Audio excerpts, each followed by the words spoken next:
Boa tarde a todos. Declaro aberto a audiência pública no qual debateremos os impactos do decreto número 11.366, de 1º de janeiro de 2023, sobre os CACs, lojas de armamento e clubes de tiro. Compõe a mesa dessa audiência o senhor Felipe Alves de Souza, proprietário da W12 Armas, a senhora Zuleide Simanovic, proprietária do Federal Clube de Tiro e Caça, e a senhora Stephanie Araújo Martins, sócia proprietária da Falcon Armas de Taubaté. Registramos também a presença dos vereadores Moisés Pirulito, o vereador Marcelo Macedo, que fez o pedido dessa audiência junto com este vereador, a vereadora Vivi da Rádio e a vereadora Elisa. Nesta audiência, acompanharemos o conteúdo apresentado pelos participantes e, após a explanação, os senhores vereadores presentes farão seus questionamentos. Você, munícipe, que nos acompanha aqui na galeria do plenário, poderá participar usando a tribuna por até 2 minutos para fazer as suas perguntas sobre o tema desta audiência. Basta se inscrever preenchendo o formulário que está disponível aí, nesta mesa aqui na frente, próximo às primeiras fileiras. Encerrada a exposição principal, os formulários serão recolhidos e os inscritos serão chamados. Logo após será a fala dos vereadores. Você que nos acompanha também pela TV Câmara poderá participar enviando seus questionamentos. Basta acessar o endereço www.câmarataubaté.sp.gov.br, ir até o menu TV Câmara e clicar em Participe ao Vivo. Você pode também enviar seus questionamentos diretamente pelo WhatsApp no número 12 3625 9525.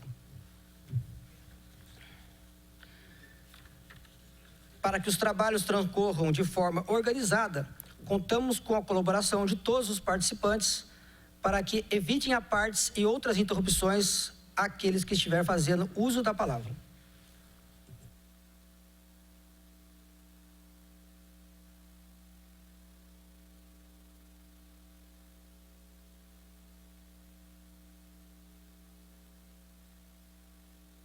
Contamos também com aqui a presença do Reinaldo Pugi, é isso? Isso. Diretor jurídico do Taubaté Shooting Club, também da cidade de Taubaté. Tá? Então, dando início à nossa fala, vou passar a fala à senhora Zuleide, que fará as suas considerações iniciais, e depois nós passaremos aí os demais ocupantes da mesa. Boa tarde a todos, é um prazer estar aqui nessa casa. Já estive aqui algumas vezes trabalhando, né, na minha época de polícia militar. Para quem não sabe, eu sou policial militar, servi 30 anos e minha última unidade foi aqui em Taubaté. Eu terminei, encerrei a carreira aqui e durante todo esse tempo trabalhei na formação de soldados. E durante todo esse tempo da minha carreira, por trabalhar na formação de soldados, a gente sempre teve um contato muito direto com o currículo dessa força de segurança, que é a maior do país, né? A Polícia Militar do Estado de São Paulo. E lá a gente pôde observar, acompanhar, ensinar e formar, falando sobre a legislação de armas no Brasil, que, apesar de ser uma legislação antiga, já tem 20 anos da Lei 10.826, que ela é de 2003, parece que 20 anos se passaram sem que as pessoas comuns, né, sem que as pessoas que não estão envolvidas diretamente nesse assunto conheçam da legislação. E isso é muito ruim, porque o fato de desconhecer a Lei 10.826 faz com que as pessoas acreditem em tudo que seja dito, né, por outras pessoas. E a nossa intenção aqui hoje é trazer um pouco de conhecimento de história mesmo do tiro, para tentar desmistificar um pouco o assunto que ainda é tabu. Então, eu gostaria de começar por isso. Eu trouxe um vídeo de apresentação do tiro esportivo, que é o assunto aqui hoje, né? Todo o segmento do tiro esportivo. E eu gostaria que vocês acompanhassem para conhecer e ver um pouquinho do que se trata, né? Do que é que a gente, qual é o nosso dia a dia, do que é que a gente vive e a importância disso para o país. É possível passar esse vídeo? 100% das suas capacidades físicas e mentais alinhadas para um desafio no mais refinado grau de concentração, transformando a percepção de 1 milímetro em uma grande distância e do milésimo de segundo numa grandeza que não pode ser ignorada. São tantos detalhes, tantas variáveis e cálculos que a paixão pela perfeição só aumenta. É a busca incessante pelo que não alcancei hoje, mas que amanhã será algo superado pela perseverança, pelo alto desafio e pelo amor ao esporte. São 30 anos de resiliência e de histórias que muitas vezes indicaram o fim do caminho, sendo superadas uma a uma, esquecidas e sobrescritas por outras histórias de conquistas e vitórias. Um esporte que une famílias, integra gerações, fortalece valores e o cuidado com a vida. Mesmo diante de todas as dificuldades, estamos entre as 5 maiores potências mundiais da modalidade. E Afrânio da Costa e Guilherme Paraense colocaram o Brasil no quadro de medalhas olímpicas pela primeira vez na história, através do tiro esportivo. Também temos orgulho da nossa contribuição, com quase 30 anos no esporte, assim como a de diversos amigos tão queridos que caminharam conosco. Hoje, os milhares de atletas do tiro fomentam centenas de setores industriais, gerando milhares de empregos, ampliando a pesquisa de novos materiais e contribuindo para a qualidade de vida daqueles que encontraram no esporte um conforto mental e físico. A dedicação e o amor transformam estampido em ritmo, o esforço físico em emoção e o disparo preciso na endorfina que faz todo o difícil caminho valer a pena. O tiro é arte e o esporte é vida.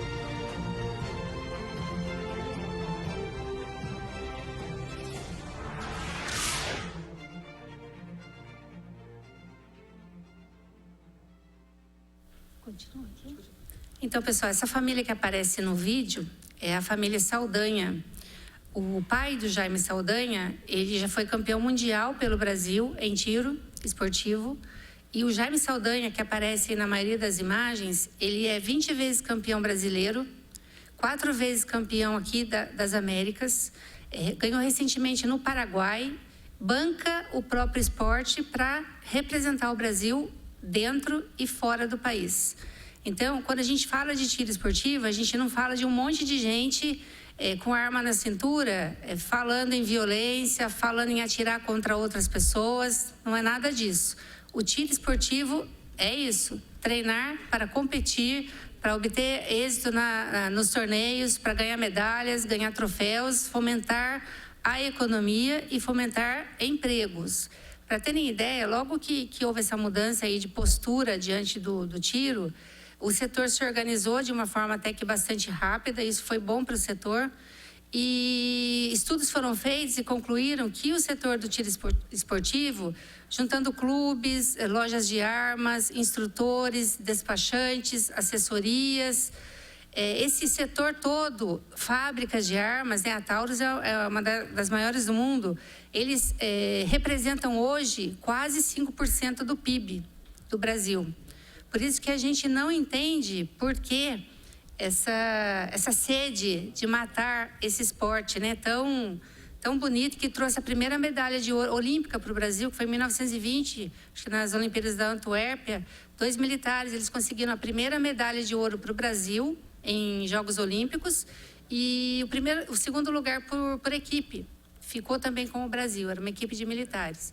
Então, eu gostaria que vocês pudessem olhar para o tiro dessa forma, dessa maneira, né, vendo sob esse ângulo, para que vocês recebam as informações que a gente vai passar aqui hoje.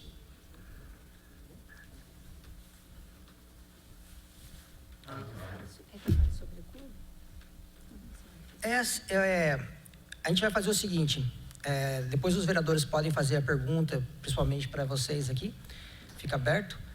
Gostaria que, como nós temos aqui 2 vereadoras nessa casa, e a vereadora Elisa gosta tanto da participação das mulheres, né, vereadora Elisa?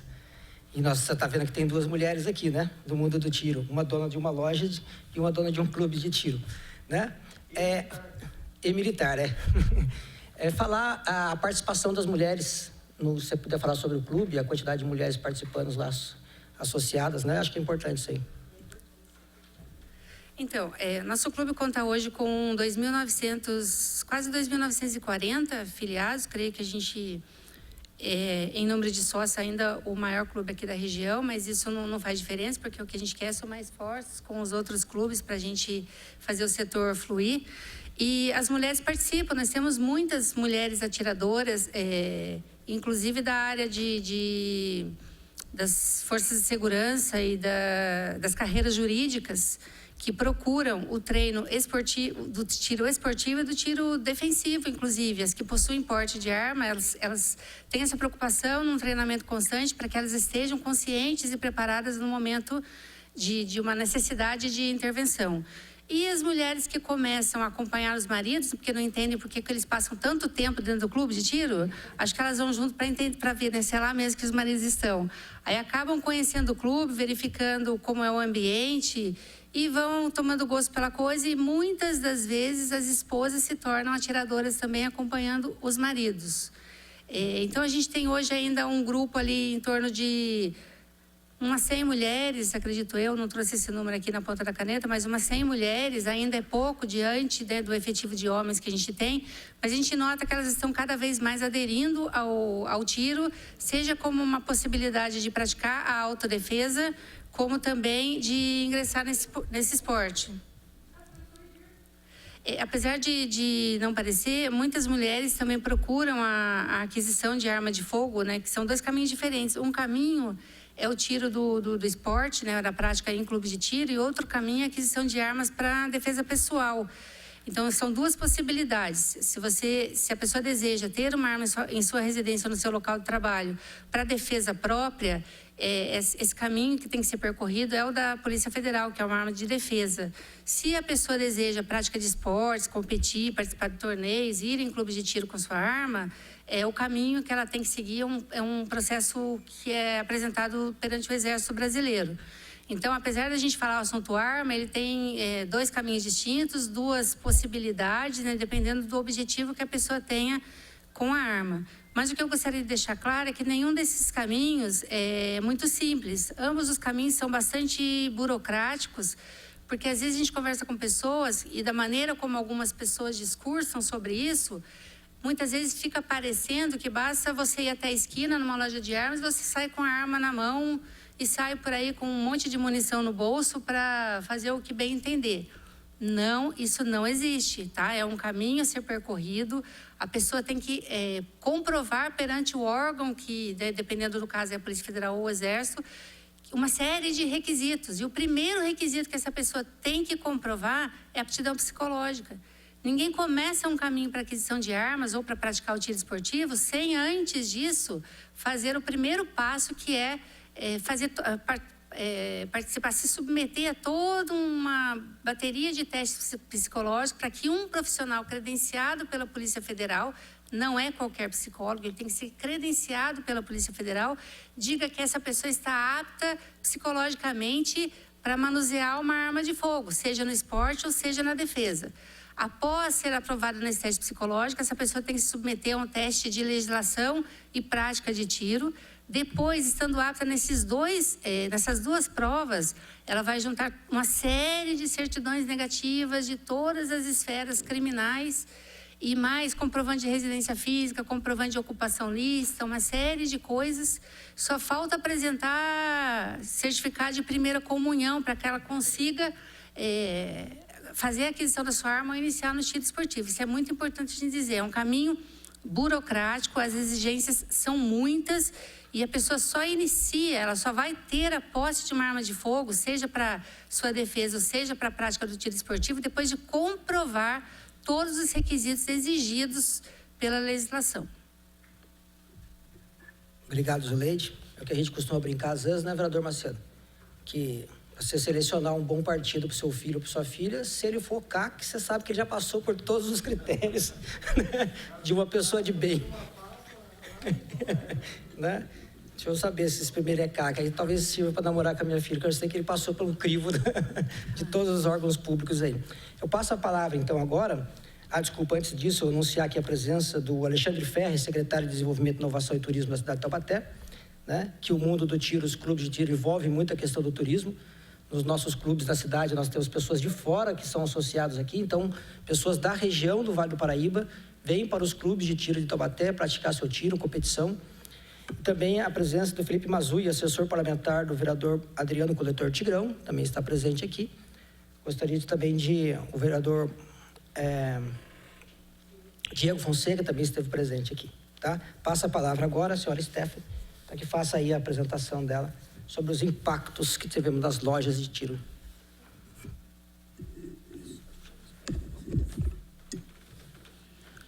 Boa tarde a todos. Eu sou proprietária da Falcon Armas Taubaté, me chamo Stephanie. A minha loja está situada ali na Avenida Independência, próxima ao batalhão da Polícia Militar, né? E nós, mês que vem, iremos completar 2 anos que estamos, né, abertos. E o que a gente vende, né? Eu estou fazendo uma apresentação breve, né, para vocês entenderem, né, quem somos e quem vai na loja, né? E aí, consequentemente, os impactos. Nós vendemos armas de fogo, nacionais, importadas, munições, todos os acessórios correlatos ao mundo do tiro. E eu vou começar falando dos números de 2022. Em 2022, a minha empresa arrecadou R$ 300.587 em impostos estaduais e federais, no ano de 2022. E a empresa contou com quase 2.000 vendas de bélicos, né, e os correlatos, como as munições. E são pouco mais de quase 2.000 clientes também, né, durante o ano de 2022. Né, ao longo desse tempo no mercado, a gente pôde perceber o perfil do nosso cliente. É muito comum as pessoas acharem que o mundo do tiro, como a Zuleide falou, é do homem, né, é um perfil X de pessoas. E a gente percebeu, pela vivência ali de quase 2 anos de loja, que não é isso, né? É o homem, é a mulher, é a esposa. Muitas das vezes, a esposa, ela pratica o tiro e ela não tirou o CR. Que a gente viu muito isso. E agora o decreto também, ele atingiu essa parte. Então, a esposa que praticava ali o tiro lúdico, né, ela não consegue mais, né, e aí também não consegue tirar porque está suspenso, né, o CR, né, o registro do Exército para ser atirador.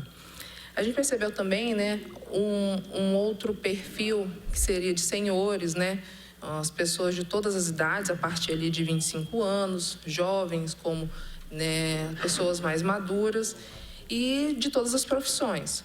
Vou falar que a gente atende ali militares, agentes penitenciários, CACs, né, que são as pessoas que atiram para ter para ser atirador esportivo, colecionadores ou caçadores. Também a gente atende as pessoas que tiram a arma para defesa residencial ou comercial, que são aquelas pessoas que tiram a arma pelo SINARM, pela Polícia Federal, né, que ela não é um esporte, né, ela tem arma ali somente para defesa em casa. Na sua maioria, essas pessoas são os produtores rurais, que têm essas armas de defesa, né, da posse da arma do seu sítio, da sua roça. E aumentou muito a procura, né, por causa do aumento da violência. Do aumento da violência nas propriedades rurais. Então, eu sempre pergunto, eu fico o dia inteiro na loja, eu gosto de conversar com os clientes, né, e eu pergunto, e como é que tá? O que a resposta em geral? Lá eles sabem que eu tenho arma, mas o vizinho que não tem, é lá que eles vão roubar. Então, o cliente que tem arma, é comum, né, ele já está... ele não é visado pelos bandidos, porque os bandidos muitas vezes são pessoas de perto ali que vão vendo o movimento e sabem quem tem arma e quem não tem.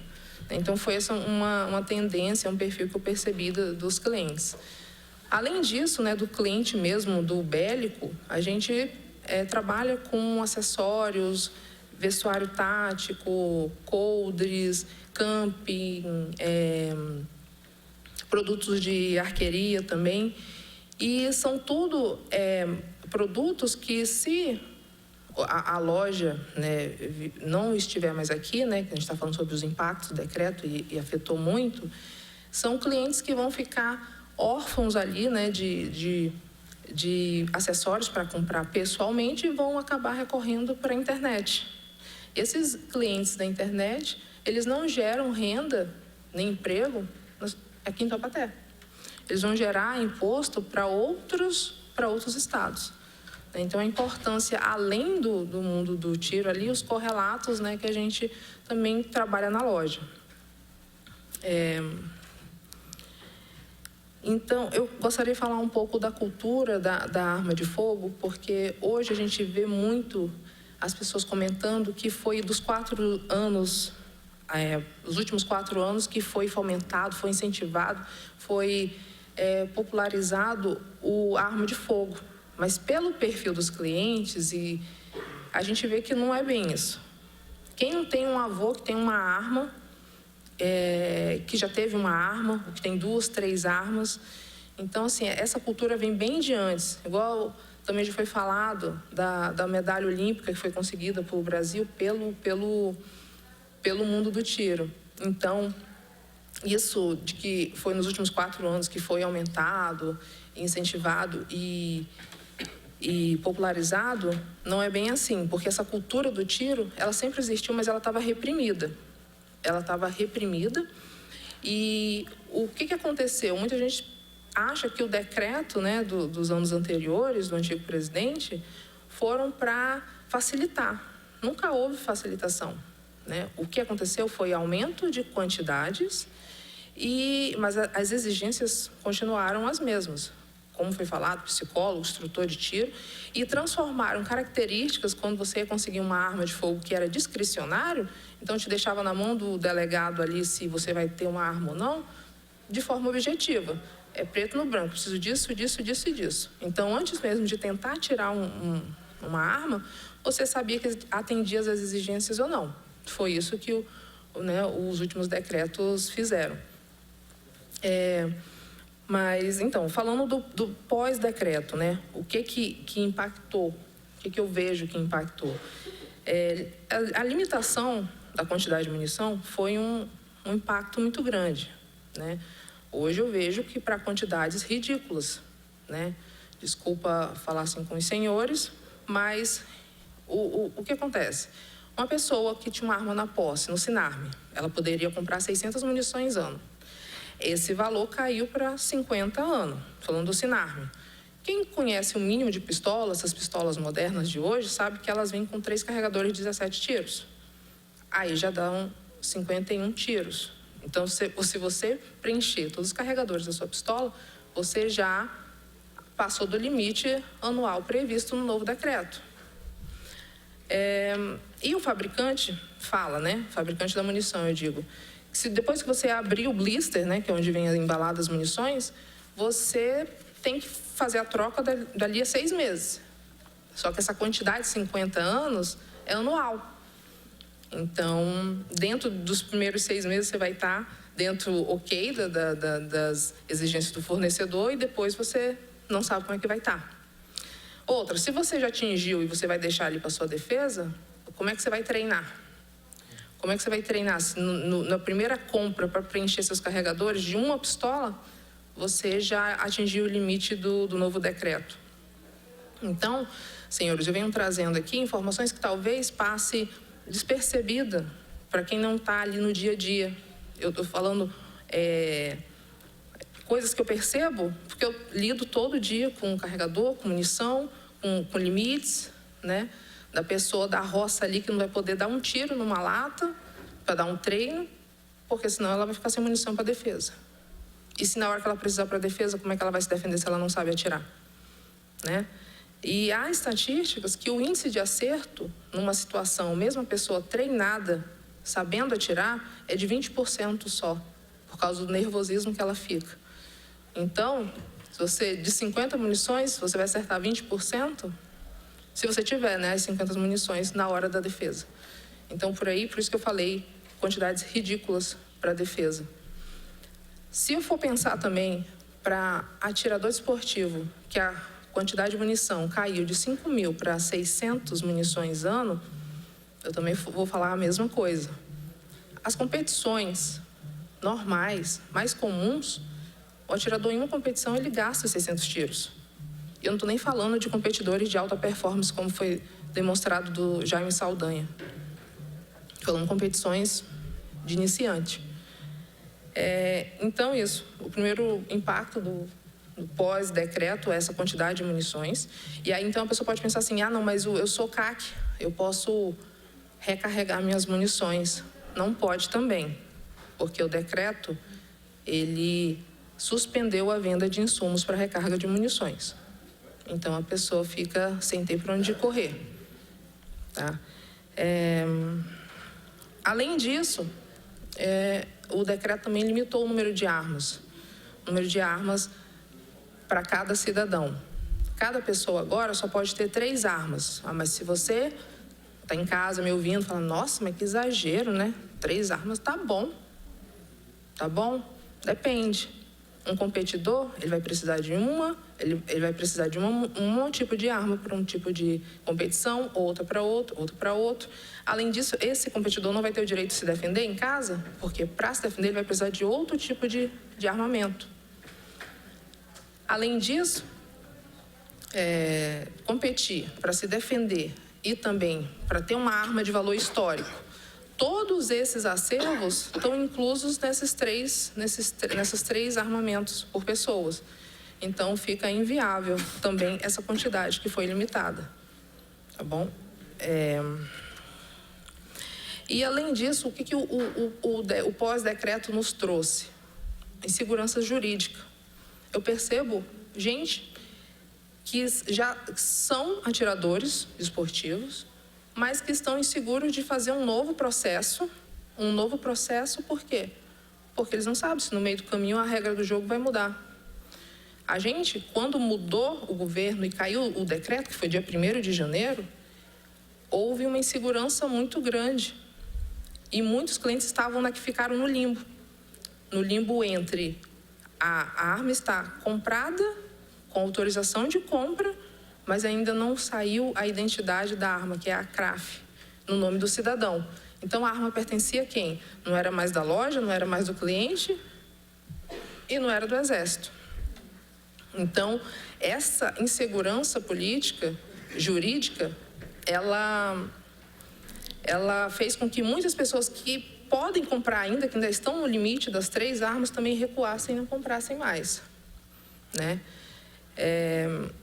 E, além disso, e o medo também, né, de acontecer novas restrições, como houve do 5.56, dos calibres restritos. O que adianta eu ter uma arma se eu não posso comprar munição? Porque hoje o calibre restrito, você pode ter uma arma, um fuzil, você não consegue atirar com ele porque você não consegue comprar munição. Se você não tem insumo em casa, né, que sobrou dos anos anteriores, você não consegue mais comprar insumos para produzir a sua recarga. Então, isso tudo gera insegurança. E aquelas pessoas que falaram, eu vou ser atirador esportivo agora, desculpa, agora não pode. Está suspenso também pelo novo decreto. Tá? Não, então eu quero ter uma arma para defesa residencial ou comercial da minha empresa. Vou tirar pela Polícia Federal. Você tem efetiva necessidade? Você quase morreu, foi assaltado? Não tem medida protetiva contra ninguém? Então, desculpa, você não pode ter arma de fogo. Tá? Então, quem quer ter arma agora está suspenso. Quem já tem, né, o CR tem medo. Isso que eu percebo. E outro item que eu acho importante falar sobre o pós-decreto foi a demora do Exército se adequar ao novo decreto. O Exército levou mais de 3 meses para voltar a analisar os processos. E então, nesse tempo, a venda de armas foram 2, mais de 3 meses. E foi nessa época que aconteceram os números que eu vou falar para vocês aqui.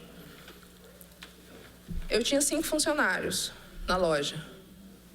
Depois disso foram 2, vieram as demissões.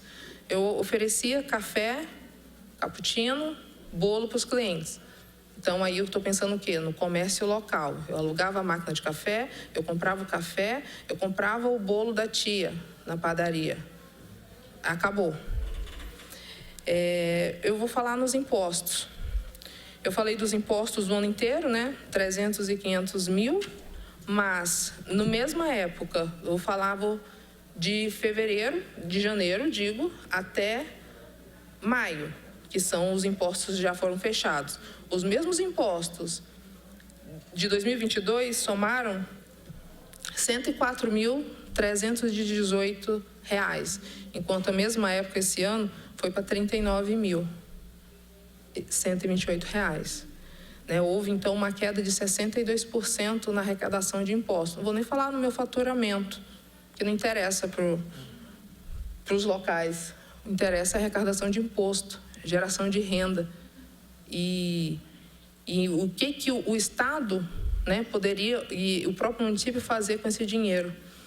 Quando eu comecei a falar dos clientes, eu esqueci de falar sobre os clientes que não são só de Taubaté. A gente está falando dos impactos de Taubaté. Mas, além da loja trazer e arrecadar aqui, a gente tem clientes, Volta Redonda, Pindamonhangaba, Cruzeiro, Guará, Pinda, Caraguá, Ubatuba, São José, Jacareí. Caçapava, são os mais comuns. Então, a partir do momento que esse cliente ele vem para cá, ele começa a gerar e fomentar a economia daqui da nossa cidade, E como um exemplo que teve sábado passado, o cliente veio com a família, enquanto ele e o filho ficaram na loja, a mãe e a nora foram para o shopping gastar dinheiro aqui em Taubaté. Então, sobre os números, era isso, que eu tinha para falar. Se alguém tiver alguma pergunta. Obrigado. Passo a palavra agora ao Felipe Alves, proprietário da W12. Boa tarde, pessoal. Felipe, W12. Eu vou falar aqui da parte que eu tenho mais conhecimento. Essa parte do mundo do tiro, nós temos especialistas aqui, que entendem muito mais do que eu. Porque a minha formação, eu sou do comércio. Eu tenho outra loja há mais de 10 anos. Meu primeiro trabalho aqui em Taubaté também foi numa loja, uma copiadora, na Duque de Caxias, isso há 25 anos atrás. Então, eu vou me ater a essa parte do negócio. E eu queria, assim, levando em consideração o que o pessoal falou, para você ser um CAC, a Zuleide falou muito bem que são certidões, são várias burocracias. Para você ter uma loja, um clube, é muito mais complicado. Eu fiquei 8 meses pagando o aluguel do meu negócio até o Exército fazer a vistoria. Então, assim, não é simples. Então, você tem que investir, você tem que fazer uma reforma, é caríssimo, Você tem que montar todo um aparato de segurança, Você tem que contratar uma empresa de monitoramento. Então, não é simples. Não é um liberou geral, como costumam falar. E, mesmo assim, por que eu resolvi? Eu, um atirador, frequentava o clube, e nessa época eu tinha dificuldade de encontrar em Taubaté uma loja. Não tinha Falco aberta ainda, não tinha, a gente estava todo mundo ainda, talvez nessa janela de tempo, esperando para abrir. Você tinha o quê? Aparecida, São José dos Campos, São Paulo. Então a gente, como eu, todos os atiradores gastavam o dinheiro deles em outros lugares. Resolvi abrir uma loja, como a expertise que eu tenho de comerciante, aqui em Taubaté, uma loja pequena, uma sala comercial, quem já foi conhece, não é uma coisa grande. E acreditando nisso, aplicando meu conhecimento no comércio, a gente foi trabalhando, foi contratando pessoas, contratando prestadores de serviço, o segmento foi crescendo. E a gente chegou em 2022, num momento bacana, assim, a gente chegou num faturamento bem interessante, E após o decreto, isso caiu. E eu queria analisar com vocês, porque eu sei que o segmento de arma, ele traz muitas paixões, As pessoas gostam, não gostam, odeiam, nem conhecem, não gostam.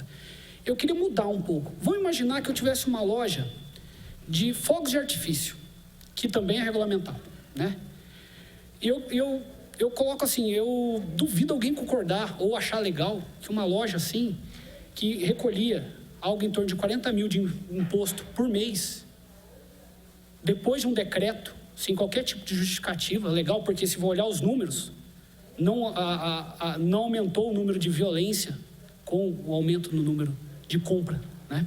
Então, vamos imaginar, você concordar que fechar a Casa Nancy, só porque é o fogo, tem gente que não gosta de fogo de artifício, você não vai concordar. Então, você tem que usar o mesmo critério para o nosso segmento, né? Eu pagava 40 mil reais de imposto todo mês, em média, por mês, tá? Hoje eu estou pagando 8 mil. Eu tinha, como staff, tinha 5 funcionários. Quando eu fiz esse levantamento, eu tinha 2. Hoje, eu só estou com 1. Finalizou mais 1 hoje, tive que encerrar. Estou com 1 funcionário. Eu pagava entre folha e prestador de serviço, que a Stephanie falou também, alugava a maquininha de café, do pessoal ali da 9 de julho, vocês devem conhecer. Gastava com uniforme, se eu criar. Gastava com brindes, a Brinco. Estou falando de empresas de Taubaté, que todo mundo, todos esses são Taubaté, dinheiro que ficava girando aqui em Taubaté, que eu não gasto mais. Então caiu de 15 mil reais, isso caiu para 5. E agora vai cair mais ainda, né? Porque eu já estou com menos um funcionário, que tive que desligar ele hoje. E eu não fomento mais o mercado local. Outra coisa, nossos clientes, como a Stephanie falou, ela esqueceu de uma região que eu acho que você deve ter muito cliente. Pessoal de Campos, São Bento, Santo Antônio. Nossa, essa galera, não é? Esse pessoal que é de chácara, nossa, uma clientela excelente, e gastava o dinheiro deles aqui em Taubaté. E a gente, como a gente está aqui falando de Taubaté, eu estou focando, mas você imagina, esse decreto foi ruim para todo o Brasil. Ninguém ganhou nada com isso. Os números de violência não diminuíram. Foi só o que o Brasil, o que Taubaté ganhou com isso? Menos imposto, menos gente gerando emprego, menos prestador de serviço. A moça da limpeza que a gente contratava, a gente teve que reduzir, a gente chegou a cortar, daí eu e minha esposa, a gente fazia a limpeza. Então, assim, é um revanchismo, um decreto sem analisar o que importa. O que importa é o quê? A geração de riqueza para o país. E não, a gente está perdendo riqueza e não está trazendo segurança. Eu não vejo nos números que a segurança melhorou. Então, assim, sendo bem frio como eu trato meus negócios, eu não vejo sentido nesse decreto. Eu não vejo qualquer evolução para o país, qualquer evolução para Taubaté, e sim, só um prejuízo, tanto financeiro, né? Não falo só como empresário, estou falando para todo mundo que eu coloco. Hoje foi com dor no coração com o que eu falei com esse meu funcionário. O cara é excelente, o cara que todo mundo gosta, só que todo mundo elogia, mas infelizmente ele teve que seguir outro caminho. Não dá mais para manter essa pessoa. E tá bom, se o custo disso fosse, tá bom, agora todo mundo pode sair na rua, todo mundo está seguro no semáforo. Não tá, a gente está cada vez menos seguro. Então eu queria que alguém me explicasse, né? Lógico, não são vocês, mas o que a gente ganhou com essa limitação? Eu só vejo prejuízo, não vejo nenhuma vantagem. Então era essa a minha explicação.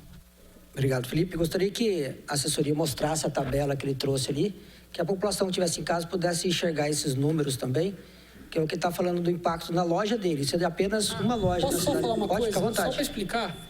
Eu coloquei também...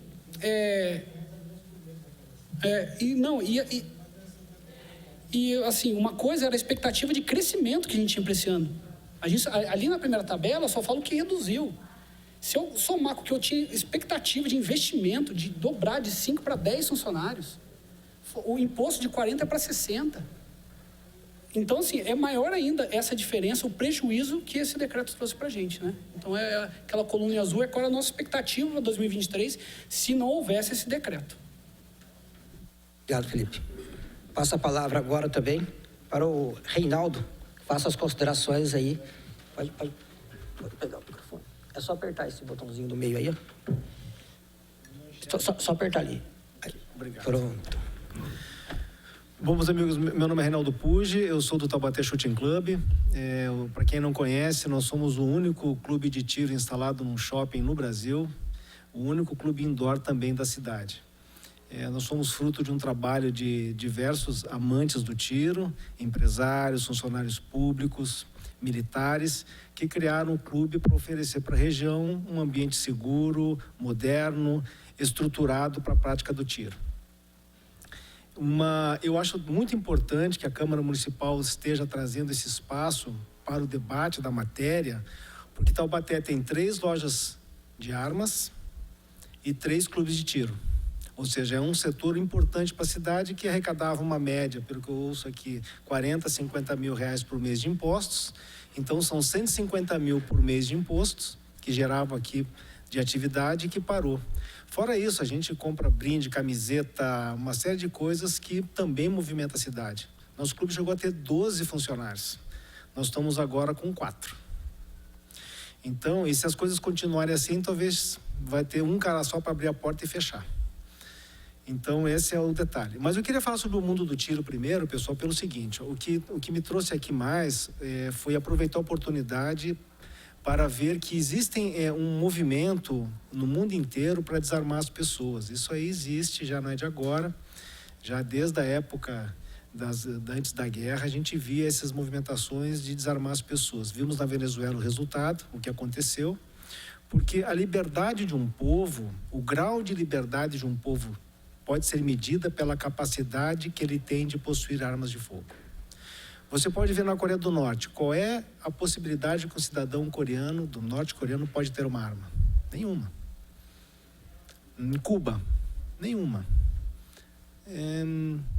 Na Venezuela, nenhuma. Você só pode ter armas em países livres. Você vê na Suíça, por exemplo, cada cidadão suíço tem a sua própria arma em casa, do exército. Se ele for militar, ele tem que trazer o armamento para casa. E na casa dele você vê a arma que era do avô, que era do pai e que era dele. Então, primeiro, tem 3 a 4 fuzis em cada casa suíça.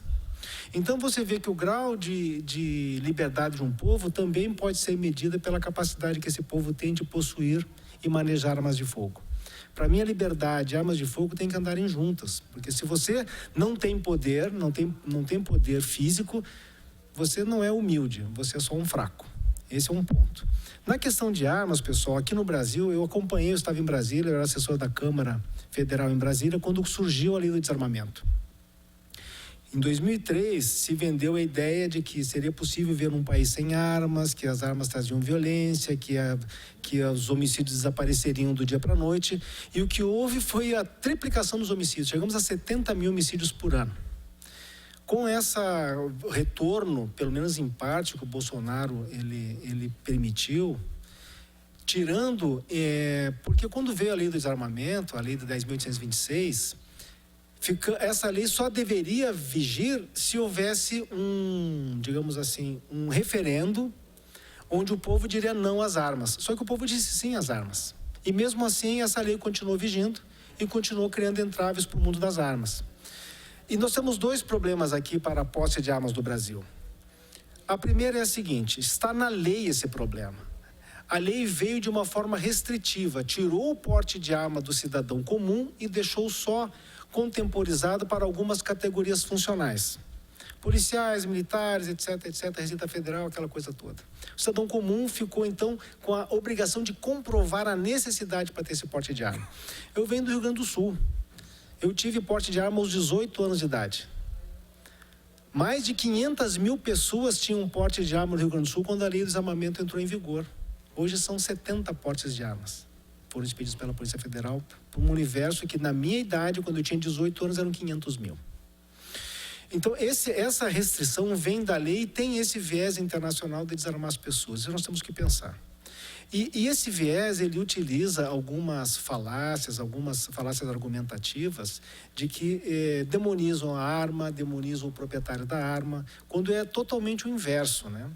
O que a gente vê é que, para você possuir uma arma de fogo, vejo do meu avô, que era caçador, ele me educou desde pequeno com o uso da arma. A responsabilidade que você tinha que ter, a segurança que você devia manusear o armamento e por aí vai.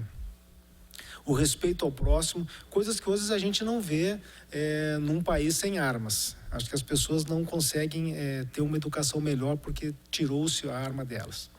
Então, quando veio essa lei de 10.826 para desarmar a população, mesmo a população diz não, continuou valendo.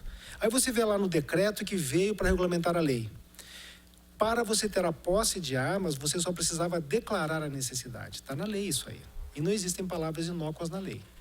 Para o porte de armas, você deveria comprovar a necessidade. Então, uma é declarar, eu declaro que preciso, e a segunda, eu comprovo a necessidade. Pois bem, aí veio este decreto do Lula, de 1º de janeiro, onde ele desdiz a lei. A lei fala declarar a necessidade e comprovar a necessidade. E ele fala, não, para você comprar a tua arma, você tem que comprovar a necessidade. Então, violou a lei. O decreto do Lula também viola uma lei complementar, porque a Lei Nacional do Desporto, ele fala que o desporto tem três categorias. A primeira é o lúdico.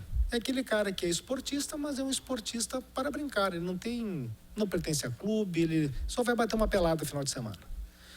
Depois ele fala que existe o esportista amador. É aquele cara que, embora não receba salário, ele tem um time, ele se ajusta com os amigos para competir, time de várzea. E o terceiro é o profissional. É como o Taubaté, o time de Taubaté aqui, que já é um time profissional. Tem remuneração, etc. Se uma lei complementar fala que o esporte do tiro está dentro dessa lei. Aí nós vemos a lei ordinária, que é a lei 10.826, que diz que o atirador esportivo tem direito ao porte de arma, porque ele está no inciso 9º do artigo 6º da lei 10.826. O porte de arma é proibido, exceto... Você vai lá olhar o inciso 9, o atirador esportivo.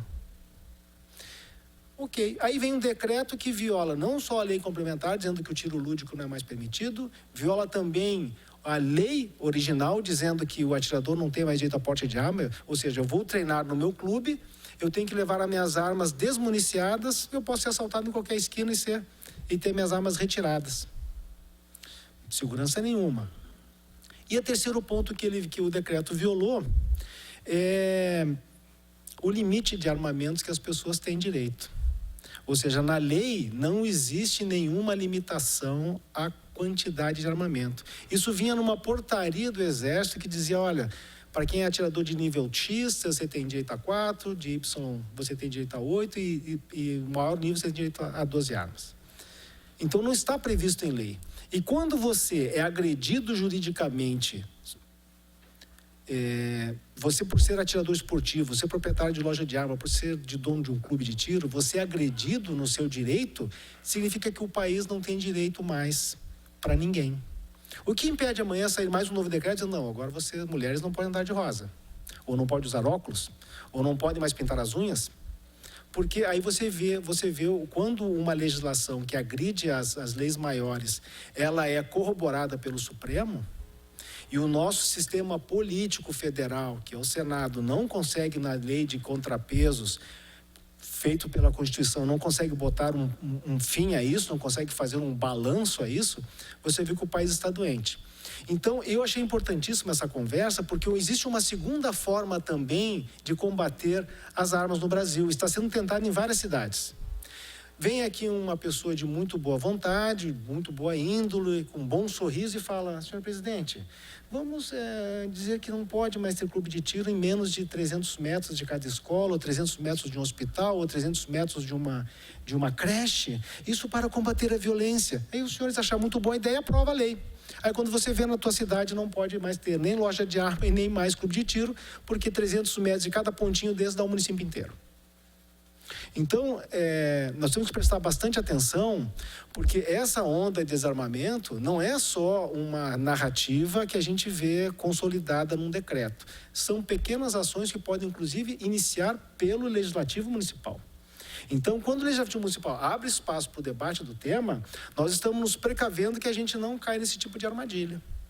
O nosso município aqui tem 3 clubes de tiro, 3 lojas que tinham uma perspectiva de crescimento e, de repente, com esse decreto a gente está sofrendo, mas nenhum de nós fechou. Nós somos resilientes. E assim, a gente parece concorrente, mas somos todos amigos. A Stephanie já esteve na minha casa, já almoçamos, estou vendo o esposo dela ali. Sou amigo do marido da Zuleide há mais de 20 anos. Então, a gente só tem cara de concorrente, mas, na verdade, a gente é amigo e estamos todos juntos nessa empreitada por amor ao tiro, por amor às armas, por gostar dessa atividade. Então, eu queria agradecer essa gentileza de nos deixarem falar aqui. E a minha preocupação primária é trazer esse alerta aos senhores e não se deixarem enganar por argumentações falaciosas de que proibindo a existência de clube de tiros ou proibindo a existência de lojas de armas a X metros de algum hospital, de alguma escola, de alguma creche, vai impedir a violência ou fazer a violência diminuir no município. Porque esse tema está sendo levado para vários municípios do Brasil. Eu espero que aqui em Taubaté não prospere. E só para finalizar, eu queria só complementar a fala de quem me disse anteriormente, só para deixar bem claro, você pode ter armas pela Polícia Federal para a defesa pessoal e pode ter armas para a prática esportiva, mas também para a caça e também para a coleção. Só que para essas atividades você vai estar registrado no Exército. Então você tem que ter duas formas de conseguir armas no Brasil. Primeiro é pela Polícia Federal, o registro no Sinarme. E o segundo é pelo Exército Brasileiro, registrando o SIGMA. Então, você sendo caçador, colecionador ou atirador esportivo, você vai estar numa atividade que era prevista na lei como atividade do Exército. E agora eu vejo todo dia na televisão, a polícia, inclusive eu tive que recadaçar as minhas armas, compradas depois de 3 de maio de 2019, na Polícia Federal, embora a lei diga que é o importador, que é o vendedor, ou que é o fabricante que tem que cadastrar essas armas no Sinarme, não o comprador. Então, tive que ir lá na Polícia Federal. E daqui a pouco estão dizendo que é a Polícia Federal que vai gerir as armas dos CACs, violando o que está na lei, isso por decreto. Então, esse é um problema que nós vamos ter que enfrentar. Mas, só para finalizar aqui, eu fico, essa matéria me deixa bastante, assim, entusiasmado, mas ao mesmo tempo chateado com algumas coisas que acontecem no país. Mas só para finalizar aqui, deixar bem claro, para você ter essas armas, tanto pela Polícia Federal, tanto pelo Exército, você precisa fazer um exame psicológico, precisa fazer um exame prático. Então, por exemplo, no nosso caso, a gente tinha mais ou menos 30 novos CACs por mês. 30 pessoas que passavam lá na frente, viam o cartaz, entravam, o que é CAC? Mas é assim, vem experimentar e tal. 30 novos por mês.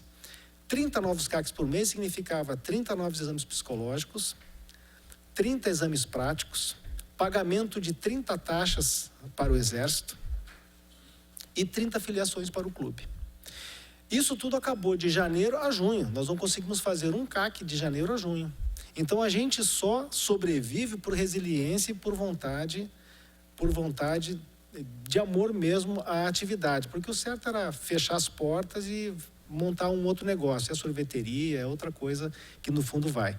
Mas a gente está aberto aqui e vamos contar com o apoio dos senhores para debater esse tema, porque aqui todo mundo participou de uma eleição nacional, aqui tem gamas de vários partidos, e o debate nacional também alcança as câmaras municipais, porque os partidos são os mesmos.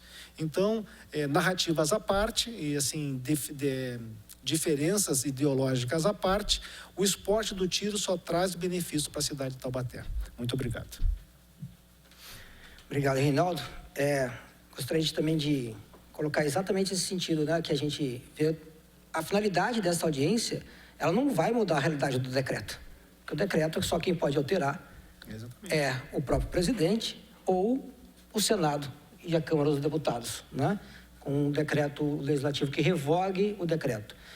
Mas aqui, qual a finalidade dessa audiência pública? A finalidade dessa audiência pública é expor a população que está fora da bolha do mundo dos CACs, assim, qual é a realidade desse decreto, qual a maldade que tem nesse decreto e o impacto que está trazendo para a cidade de Taubaté, né?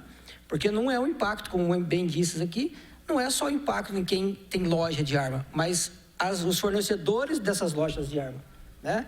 Mercados daqui da cidade de Taubaté que estão sendo influenciados porque vocês hoje não têm mais capacidade de investimento, né, em promoção. O número de pessoas demitidas, então só aqui numa loja foram 4, ali mais 4, aqui mais 8, aqui no clube. Os professores todos, né? 12, né? Então, quer dizer, porque nem está falando, né? Os IATs, que é instrutor de armamento e tiro, que são os que fazem os laudos para esses novos CACs, desde o início do ano não fazem laudo nenhum. Olha o impacto que está gerando para esses profissionais, né? Os psicólogos que fazem o exame psicotécnico para quem quer tirar um CR, né? Desde o início do ano, não fazem laudo nenhum. Inclusive, uma clínica fechou aqui em Taubaté. Uma clínica fechou aqui em Taubaté. Fechou. Entendeu? Então, olha a quantidade de pessoas impactadas que nós estamos tendo com esse decreto, um decreto feito por pura perseguição política. Essa é a realidade, né? Então, eu vou abrir a fala aqui aos vereadores, para que possam fazer os seus questionamentos aí, e em seguida, antes de finalizar, eu faço mais alguns questionamentos aí. Vereador Marcelo Macedo. Boa tarde a todos. Gostaria de cumprimentar o nosso presidente Alberto Barreto, agradecer aí de ter apoiado aí o requerimento de nossa autoria para que essa audiência acontecesse. Cumprimentar o Puja, a Zuleide, a Stephanie, o Felipe. Parabenizar a todos pela aula que vocês nos deram. O Puja tem razão quando fala que é nessas casas de leis municipais que se começa o trabalho de formiguinha, porque a gente precisa se organizar, né? Unidos somos fortes, juntos somos imbatíveis. São mais de 1 milhão de CACs no país. Lembrando que, como atirador, instrutor de tiro e amante do tiro, tive meu primeiro contato com arma através do meu pai, que à época era policial. Meu pai ainda é vivo, atirador, amante das armas. A gente precisa trazer alguns números para a nossa realidade, não só os números que impactaram em relação ao decreto, e eu vou falar um pouco dele, mas aos números efetivos em relação à violência. A Zuleide está me plagiando quando ela usa o termo desmistificar o tiro. Eu gosto muito dessa palavra e sempre falei muito isso. A gente tem que desmistificar o que é o mundo do tiro. Não existe nada relacionado à violência com o tiro desportivo. Quem quer ter arma tem, independente de autorização ou qualquer decreto. Quando o Beto brincou em relação a um partido para minha filha, eu vou verificar se ele é CAC. Né? Porque ele precisa preencher e atestar e comprovar, através de laudos, através de certidões, que realmente ele é uma pessoa idônea. Aliás, alguns atestados com 5 anos. Não é para agora, não é agora.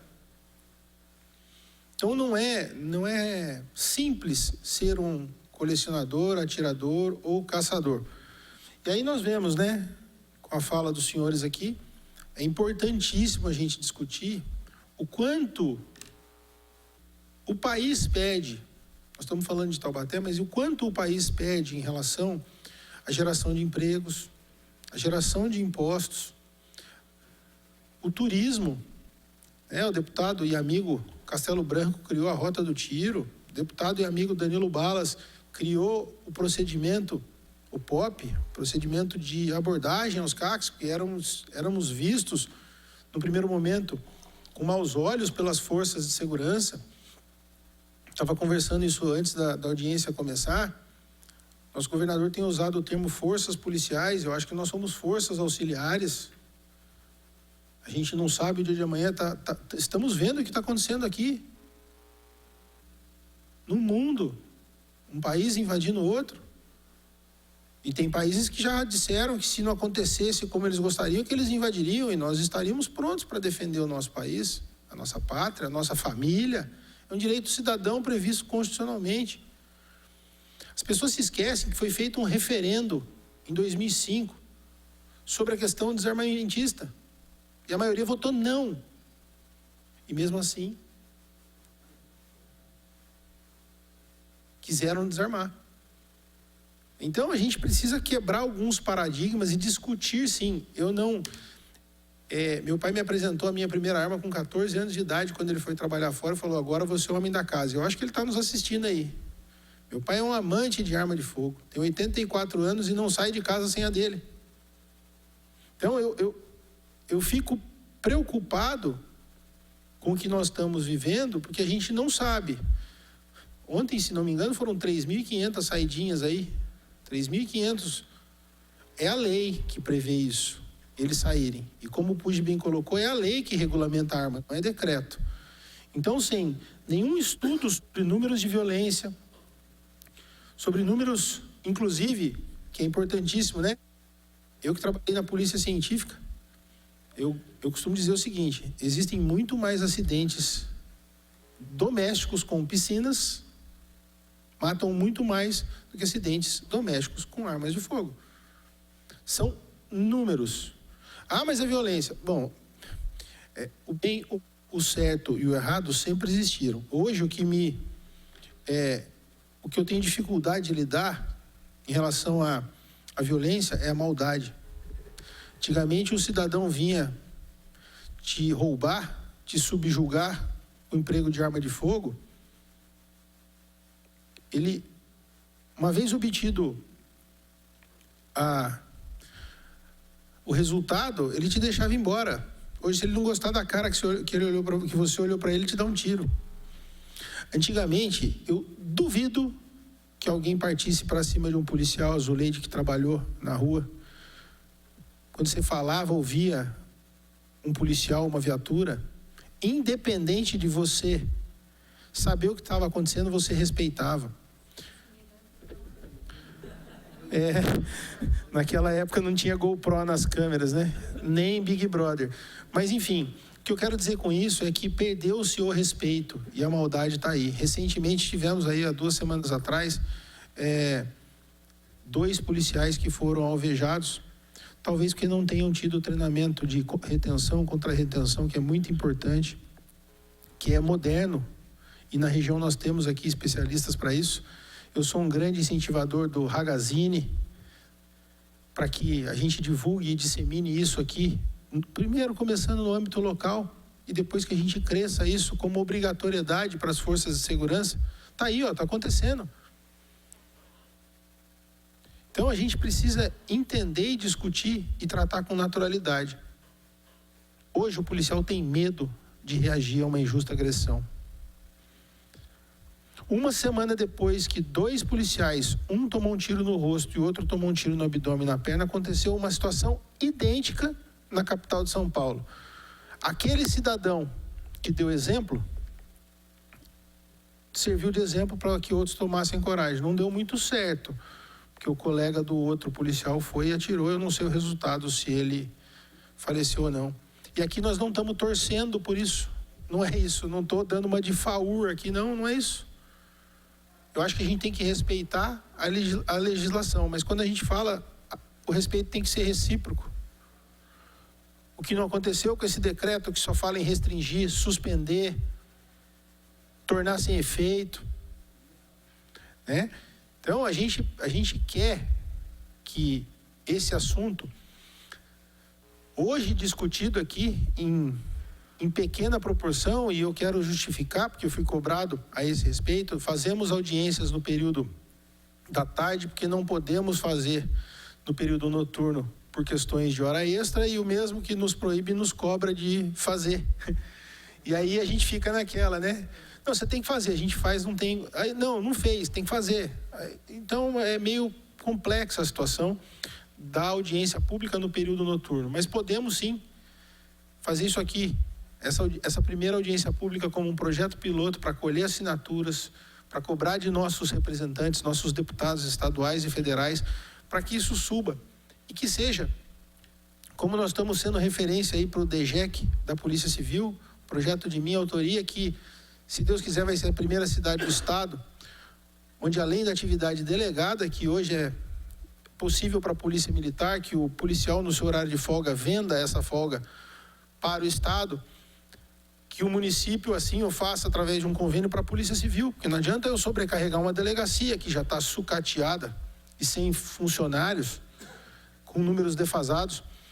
Temos exemplo aqui nessa casa, não vou citar nome porque não tem autorização dele, de servidores públicos concursados que deixaram órgãos de segurança para vir para essa casa, porque não se sentem seguros, não tem respaldo. Então, quando a gente fala do CAC, está aí, tem clubes de tiro, lojas de armas e acessórios, psicólogos. A doutora Patrícia não pôde estar presente, está acometida de conjuntivite aí. Eu gostaria muito que ela estivesse falando a respeito, Porque é o primeiro passo, como a Zuleide muito bem colocou, fazer uma avaliação psicológica. Quando alguém vem falar de armamento comigo e é contra, a primeira coisa que eu pergunto, eu falo: você tem carro ou moto? Alguém te obrigou, quando você fez 18 anos, a tirar a habilitação? Alguém te obrigou a comprar esse carro, essa moto? E um detalhe, para ser atirador tem que ter no mínimo 25 anos. Para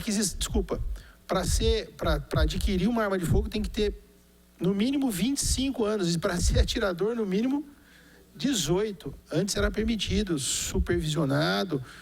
Aquele que não tinha até poderia fazer. Hoje não pode mais nada. Então, é importante a gente...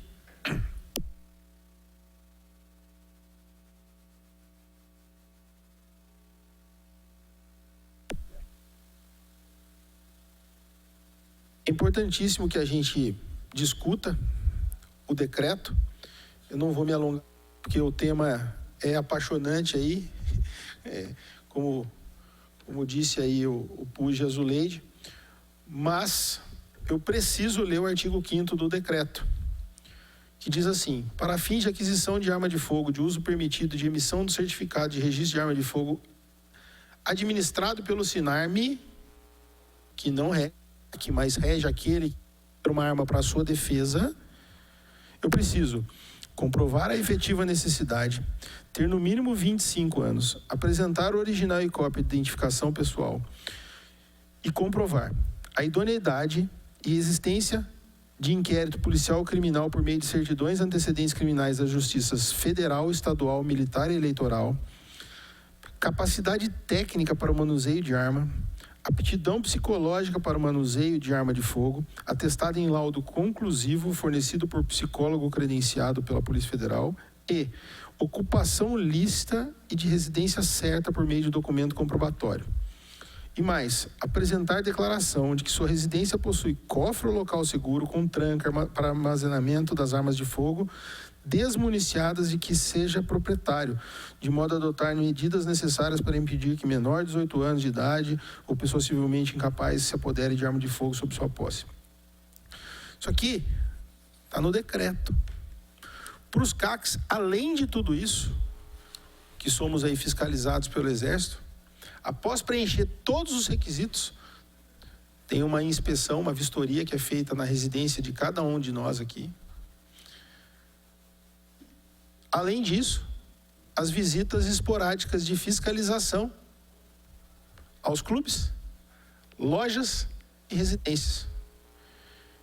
Então, senhores, se tiverem filhas ou filhos, veja se um deles, para ser o pretendente do seu maior bem, é um CAC, porque, no mínimo, preenche bons requisitos.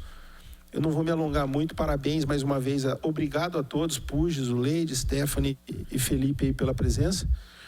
E eu acho que a gente deve sim nos organizar, nos unir, colher assinaturas para que possamos, cada um aqui, à sua maneira, cobrar os nossos deputados, os mais próximos aí. Já temos aí a simpatia daqueles que sabemos que são adeptos e que respeitam. Ele não precisa praticar, não. Em casa atiro eu, minha mulher, meu pai, minha irmã, meu cunhado. E a gente tem que ter respeito. Não vou incentivar. Eu nunca dei uma arma de brinquedo para uma criança, para não incentivar. O pai e a mãe vão saber o horário, a hora certa de dar ou não um brinquedo. Porque quando a gente desmistifica, a gente começa a ensinar como lá atrás o meu pai fez, seu pai fez, você como policial fez, e tem filha. Você matou a curiosidade, tá aqui, é assim, assim, assim, assado. Então eu acho que a gente tem que tratar desse assunto. Eu não acho que um decreto como o país, da maneira que estava voando, em meio a tudo que estava acontecendo, não seria a coisa mais importante a se fazer no 1º de janeiro. Nós não tínhamos números que indicassem essa efetiva necessidade de se revogar esse decreto.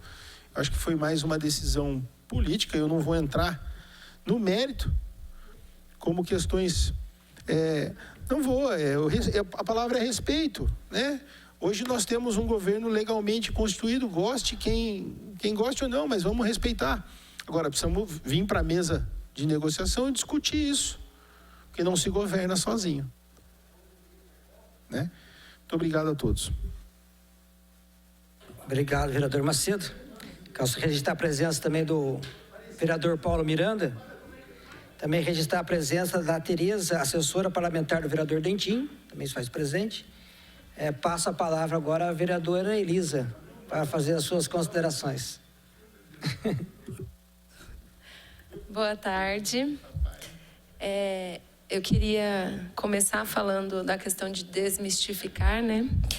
É importante a gente ouvir e repensar muitas coisas, claro.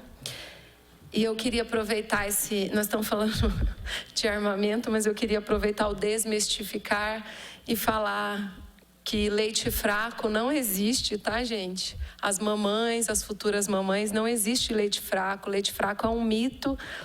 E eu queria falar isso só para fazer uma alusão a tantos discursos que às vezes pode acabar afetando a questão. Algum de vocês falaram sobre demonizar, né? E aí a gente não pode demonizar quem é CAC, quem é isso, quem é aquilo. Acho que a gente não pode demonizar ninguém e nada, né?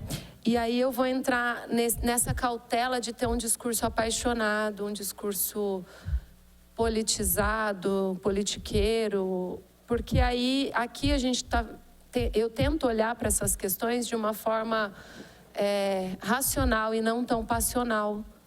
Tentar olhar para isso, vocês falaram de empregos, vocês falaram de várias situações, e tem a questão também do mito que talvez as pessoas achem, como a Zuleide, eu acho, falou, que é só chegar na loja e sair como você compra um sapato, né? Essa questão, e aí eu fico cautelosa com essa questão da politização, da polarização que só acentua. Então, o quanto que a gente defendendo as pessoas falando, né, o que é, ouvindo uma audiência dessa, se eu não me engano, você falou sobre a possibilidade de discutir aqui sobre isso, né? Tem questões que não vão mudar, como o presidente falou, são federais, estaduais, principalmente federal.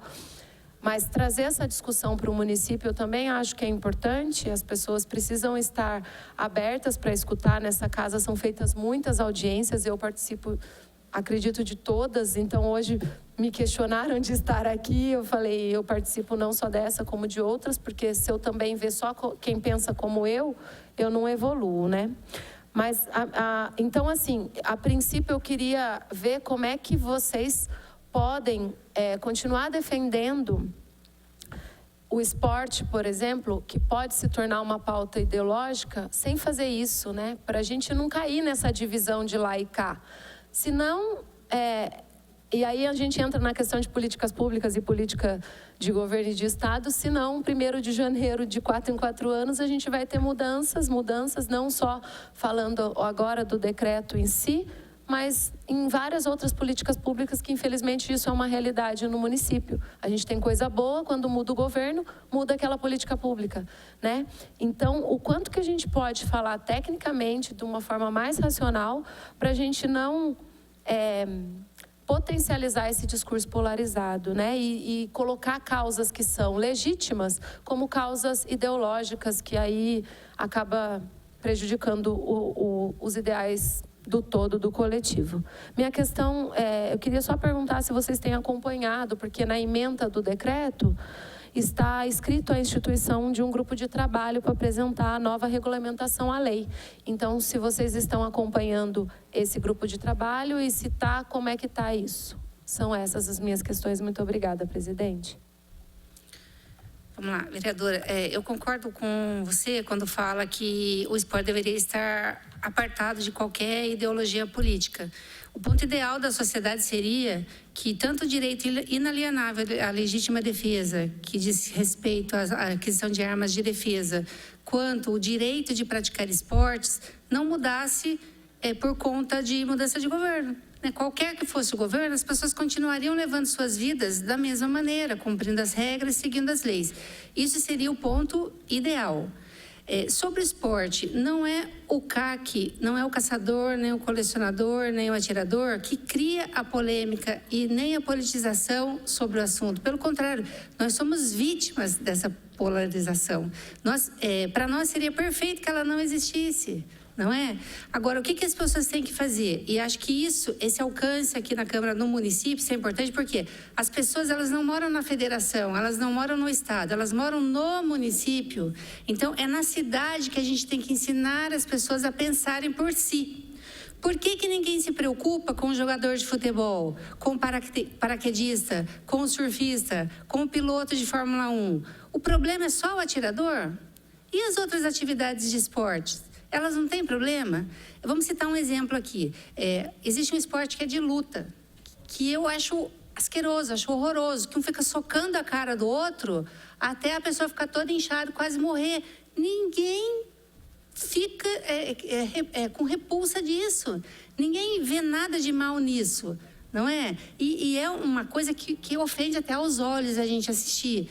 Mas todo mundo acha lindo, acha legal e assiste. Mas porque ouviu alguém falar que o esporte com arma de fogo é uma coisa que deve ser proibida, compra essa ideia. E aí que vira politizado o assunto. Para nós pretendemos chegar num ponto em que as pessoas possam escolher se elas querem comprar arma de fogo, não é? Eu dei um exemplo recentemente na rádio, as pessoas acabaram me procurando, é mais ou menos assim o pensamento. Eu sou vegetariana, então agora eu estou no governo, eu vou fazer uma lei, ninguém mais pode comer carne. Porque eu não como carne, ninguém mais come carne. E é esse o pensamento em relação à arma de fogo. Eu não gosto, eu não quero comprar. Ok, o outro gosta, ele quer comprar. O outro precisa de uma defesa. O outro precisa proteger o seu comércio. E a outra pessoa quer praticar esporte com arma de fogo. Nossa, mas para que precisa esporte com arma de fogo? Eu também não entendo porque uma pessoa sobe numa prancha e fica quebrando onda. Eu morro de medo de água. Para mim não faz o menor sentido aquilo. Eu vou levantar uma bandeira para proibir o surf no Brasil a partir de agora? As pessoas têm que deixar de ser hipócritas e inocentes ao acreditarem nesse discurso. Por exemplo, falando agora de politização, não é verdade que o maior número de armas aumenta a violência. Nós vivemos, nesses últimos 4 anos, um aumento de mais de 470%, se não me engano, na venda de armas de fogo. E vivemos, paralelamente, o menor índice histórico de homicídios na história do Brasil nos últimos 20 anos.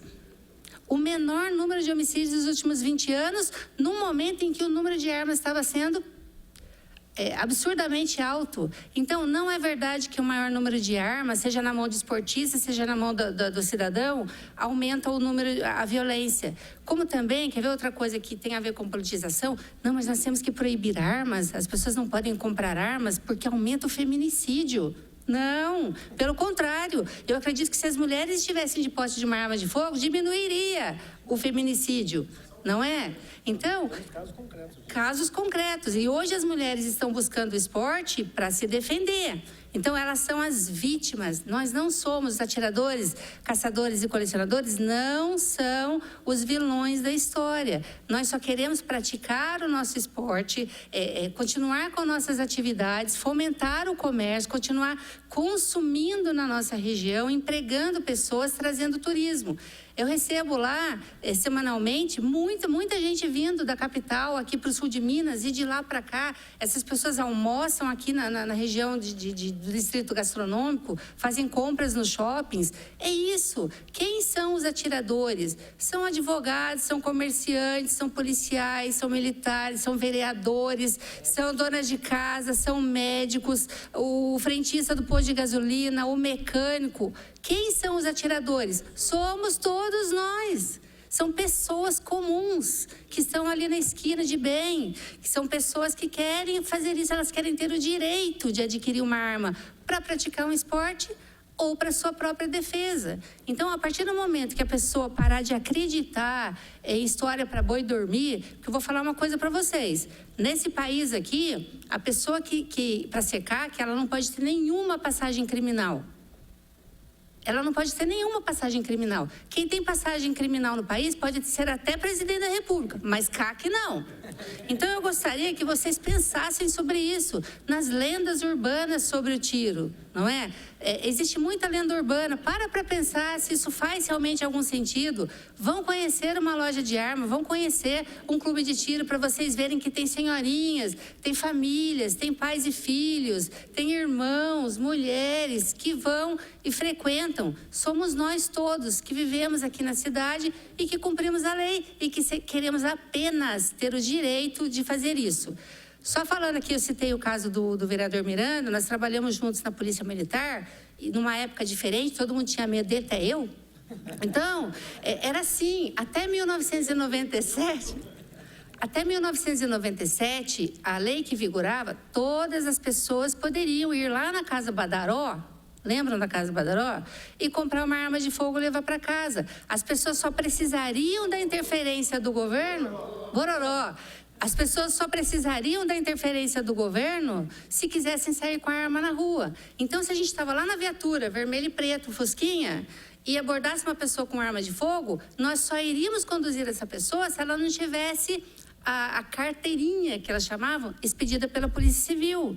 E, caso ela não tivesse, isso era considerado contravenção penal. Era um delito de menor potencial, não era crime. Isso só passou a ser criminalizado em 1997. Foi a primeira lei que criminalizou o porte de arma no país, 9447. A Lei 9447 de 97.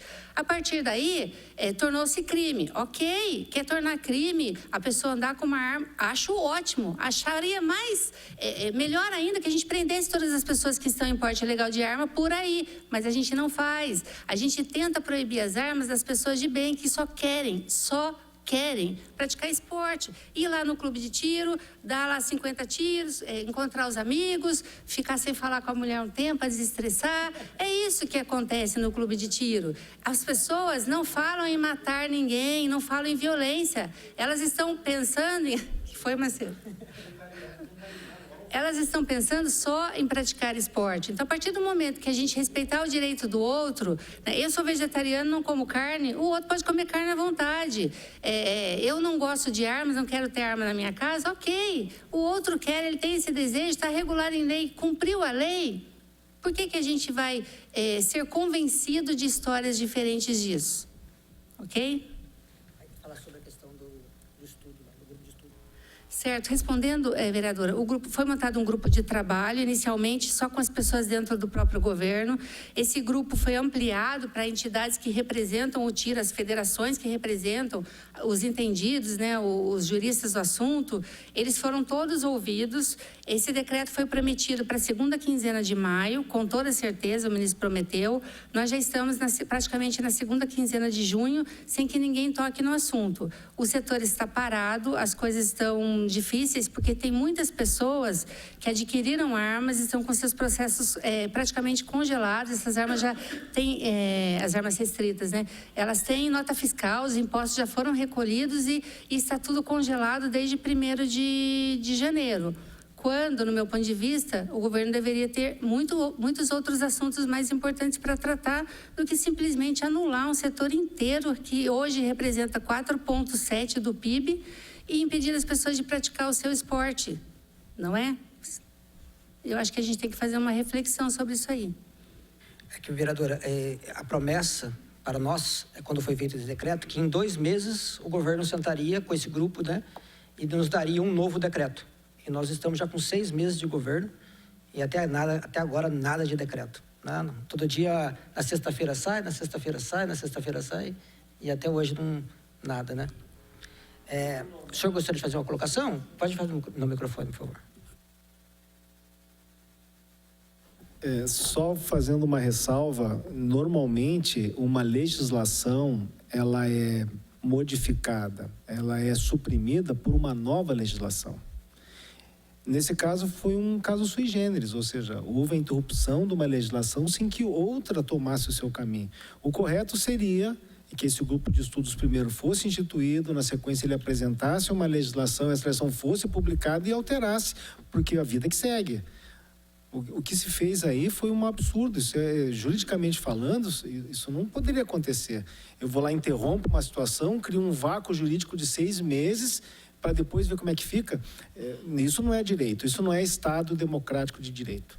E em relação a esse grupo de trabalho, você imagina você estar num grupo de trabalho onde a Receita Federal faz parte desse grupo, o Ministério Público faz parte desse grupo, algumas ONGs fazem parte desse grupo, alguns membros de governo fazem parte desse grupo.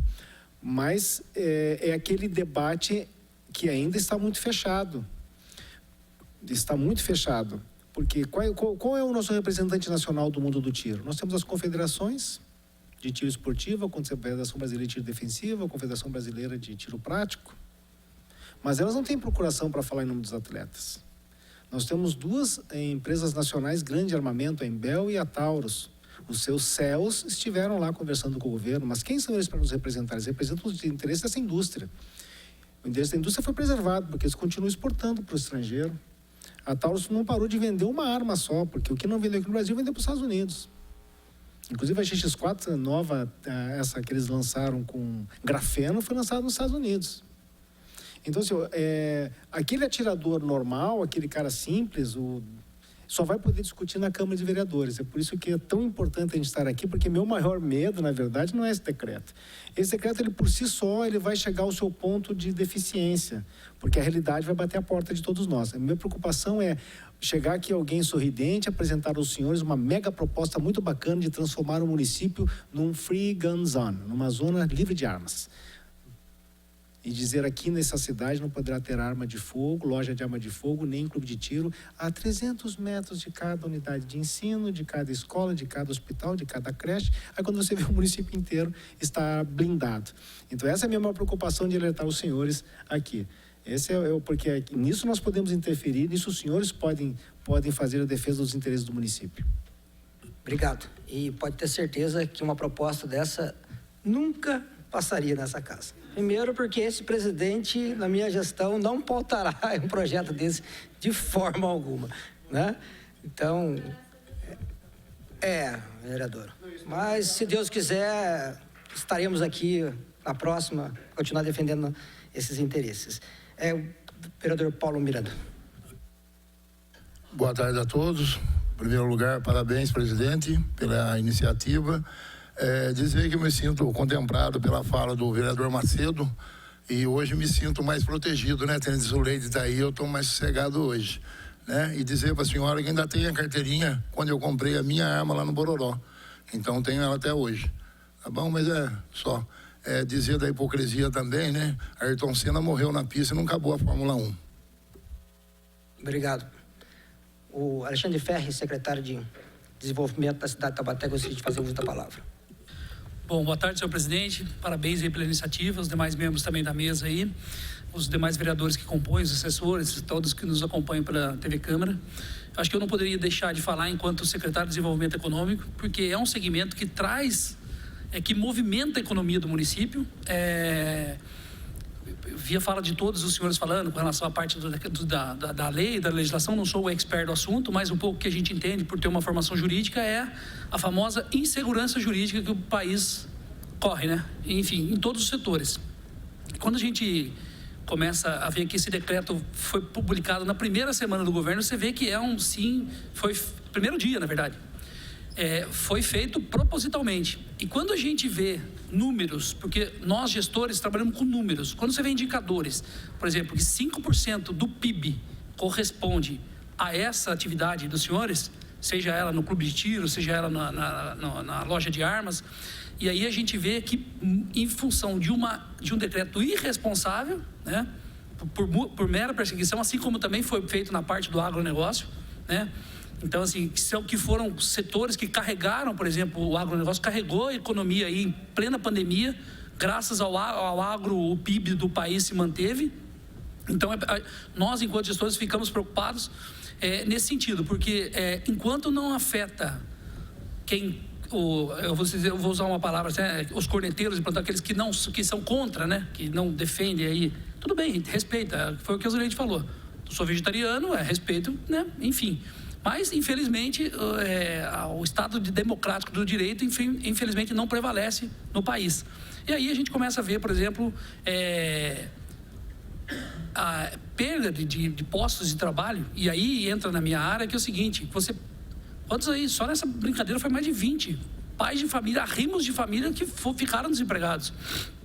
E isso impacta diretamente no município, porque você tem aí, né, ainda mais o município de Taubaté, que está aí pela 11º mês consecutivo, subindo aí os números do CAGED. E agora a gente toma uma paulada dessa, porque ela vem não só no segmento do tiro, como na loja, no clube de tiro, mas também aquela cadeia que movimenta a economia, né? Então a gente fica preocupado com relação a isso.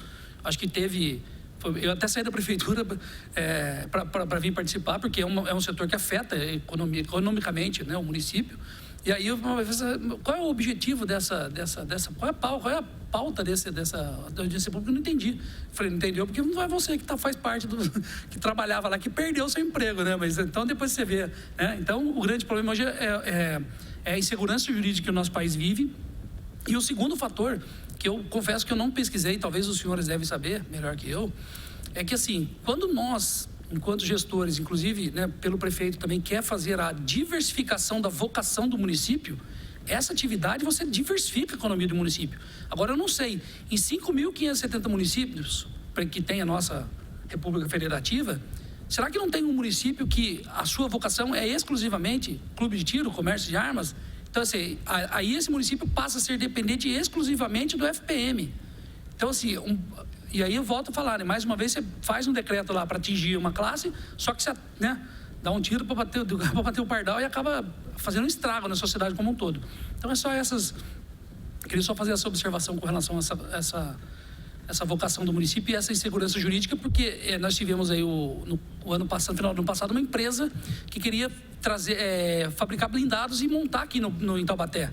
E em função dessa mudança de governo e dessa insegurança jurídica, ele não vai. Já abriu mão da área e falou, não quero, porque eu não vou investir no país pela insegurança jurídica. Então, o reflexo desse decreto foi tamanho que, assim, infelizmente, a gente vai ter que se adaptar. Mas eu tenho certeza que essa Casa de Lei aí vai fazer uma força-tarefa para fazer essa desbruçagem perante essa equipe de estudos, para que a gente consiga aí fazer a manutenção desse segmento dos senhores que é tão importante para a economia, não só de Taubaté, mas como do país. Obrigado, viu? Obrigado, Alexandre. Passamos aqui aos inscritos para a fala. A primeira escreveu ali para falar, Renata Cobra. Tem o tempo de até 2 minutos.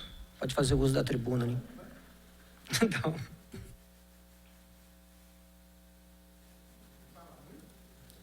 Não, vou falar pouquinho. Uma boa tarde aos presentes, né?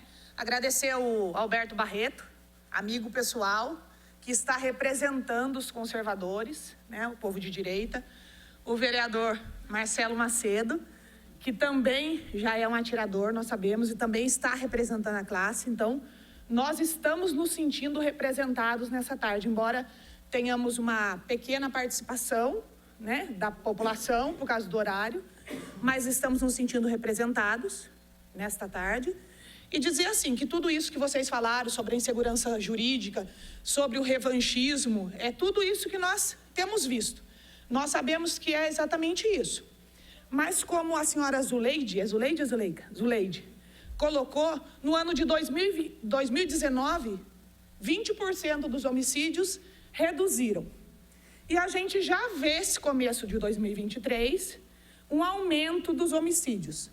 Eu acho que era importante a gente nós irmos dosando esses dados. Nós estamos ainda em maio, né? Junho, meados de junho. Quais os dados de homicídios da nossa região, do nosso município? E é isso que eu queria perguntar para vocês, se vocês têm esses dados, porque o nosso secretário de Desenvolvimento colocou aí a respeito dos empregos, eu ia perguntar também sobre isso. Mas eu acho que é importante a gente analisar esses dados da segurança pública, porque eu venho de um bairro, né, um bairro carente, um bairro de periferia, um bairro ligado já, né, próximo aos presídios, que já é um bairro visado. E eu tenho observado o aumento da criminalidade. Então, menos armas legais, mais crimes acontecem. É isso aí. Obrigado, Renata. Próximo, eu dei mais um minuto para ela, mas ela terminou antes. A pedido da vereadora Elisa, lógico, sempre. Próximo inscrito é Gustavo Andrade.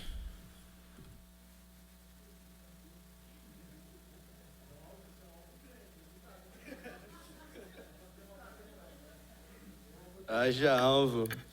Senhor presidente da casa e presidente da sessão, Alberto Barreto, vereador Macedo, vereadora Elisa, vereador Paulo Miranda, assessores, servidores da casa, boa tarde, componentes da mesa. Eu quero abordar um aspecto aqui, mas eu quero, algo que se utiliza, um discurso, uma narrativa que se faz para abolir a cultura da arma, a cultura do tiro. Eu quero abordar esse discurso aqui, que é a questão religiosa. Muitas vezes se fala e se utiliza a doutrina, se utiliza a palavra para fazer o discurso contra o armamento. E eu quero desmistificar isso daqui, nessa sessão. Começando primeiro pela nossa Constituição Federal, que lá no seu artigo 5º, que diz que todos são iguais perante a lei, sem qualquer distinção de natureza, garantindo aos brasileiros e aos estrangeiros residentes no país a inviolabilidade de... Aí vem uma série de coisas. Direito à vida, à liberdade, à igualdade, à segurança e à propriedade, nos termos seguintes, e aí o artigo a gente sabe que é enorme. No Código Penal também nos é conferido o direito à legítima defesa, no seu artigo 25. Entende-se como legítima defesa quem, usando moderadamente dos seus meios necessários, repele injusta agressão, atual ou iminente, a direito do seu ou de outrem. Então aqui nós temos a previsão constitucional, a previsão penal, e agora eu quero trazer a previsão da igreja a qual eu represento, que é a Igreja Católica Apostólica Romana.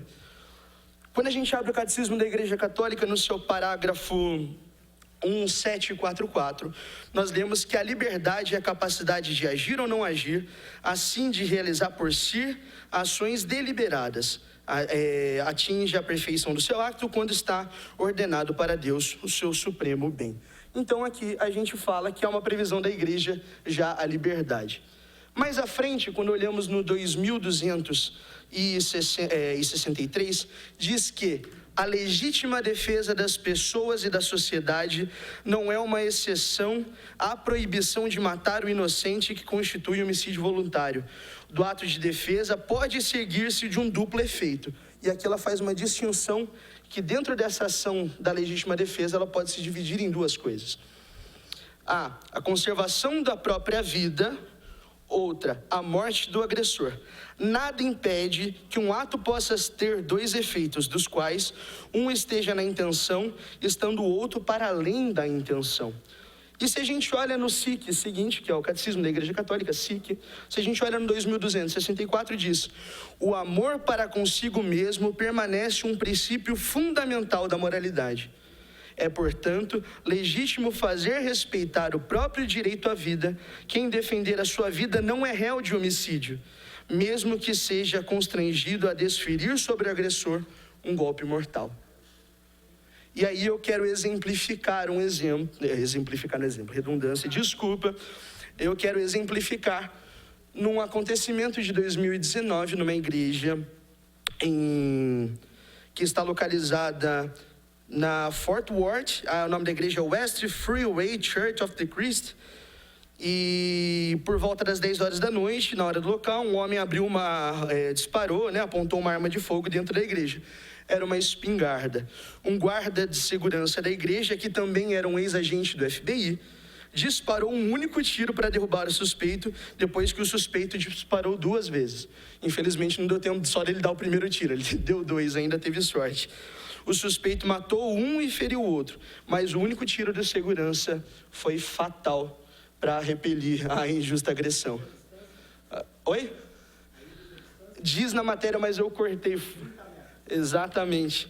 E só para encerrar o meu comentário, ainda que fomos buscar na palavra, na Sagrada Escritura, se a gente for procurar no livro de Êxodo, no capítulo 22, versículo 2 diz: se um ladrão foi achado arrombando uma casa e sendo ferido morrer, quem o feriu não será culpado do seu sangue. Uma boa tarde, muito obrigado. Obrigado, Gustavo. Próximo inscrita, a Cíntia Antunes.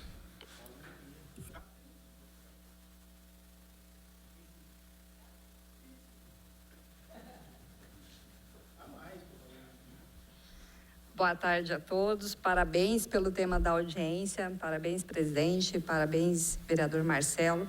É importante, como a gente viu aqui, é toda uma cadeia da sociedade que é atingida por um ato desse desgoverno. E, por acaso, semana passada saiu uma matéria no Instituto Mises Brasil que resume, porque tem gente que não entende, é bom desenhar. E eles foram muito didáticos e eles colocaram aqui uns trechinhos que eu vou ler para resumir essa situação. O título da matéria é "A arma de fogo é a civilização". Os seres humanos têm apenas duas maneiras de lidar uns com os outros: por meio da razão e por meio da força. Em uma sociedade genuinamente moral e civilizada, as pessoas interagem exclusivamente por meio da persuasão. A força não é um método válido de interação social. Por mais paradoxal que isso possa parecer, a única ferramenta que pode remover a força dessa lista de opções é uma arma de fogo pessoal. E o motivo é simples. Quando o indivíduo porta uma arma de fogo, o outro indivíduo não pode lidar com o primeiro por meio da força. Terá de utilizar apenas a razão e a inteligência para tentar persuadi-lo. Portanto, uma arma de fogo há uma maneira do primeiro neutralizar a ameaça ou o uso da força. A arma de fogo é o único objeto capaz de fazer com que uma mulher de 50 quilos esteja em pé de igualdade com um troglodita de 100. Um octogenário esteja em pé de igualdade com um marginal de 20 anos. E com que um cidadão sozinho esteja em pé de igualdade com 5 homens carregados de porretes.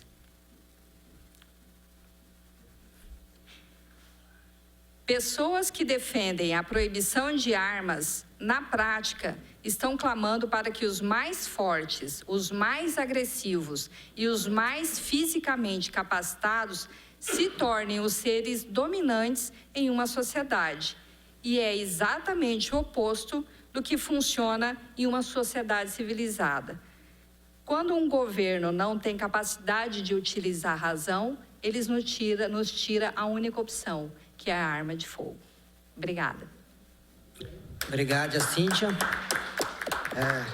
É uma nova CAC aqui, incentivada por esse vereador, né? Que eu gosto de incentivar as pessoas aí a tirar seu CR. Né? E, presidente, se o senhor me permite... Pois não, vereador. Eu esqueci de pedir para passar um vídeo, e é um vídeo, sem fazer merchan, de uma marca conhecida no mundo do tiro, mas que reflete muito bem o que é a segurança, principalmente para as mulheres. Depois, se o senhor puder pedir para soltar o vídeo aí. Vamos soltar agora. TV Campo, por favor, puder soltar o vídeo.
picked the wrong girl.